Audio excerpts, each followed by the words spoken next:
Hello everyone and welcome back to another video from Apps Academy.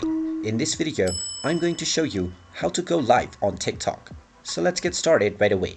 First of all, open up the TikTok application on your device and you will be taken into the home page. If you have not already logged into your account, tap on the profile icon at the bottom right corner and then use your credentials to log in. Now, once you have been logged in, you will be taken into the home page once again.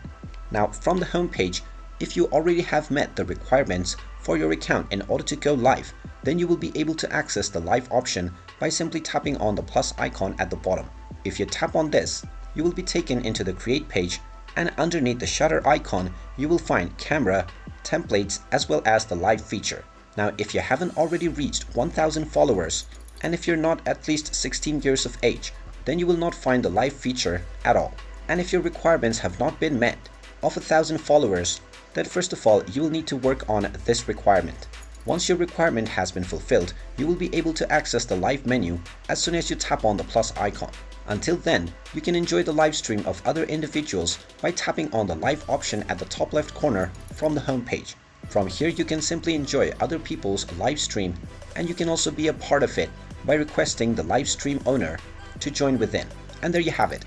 That is how you can go about in order to go live on your TikTok account. If you find this video helpful, make sure you hit that like button and subscribe to our channel if you haven't done so already. Also ring that notification bell to never miss another update from us. Thank you for watching and I will see you again in the next video.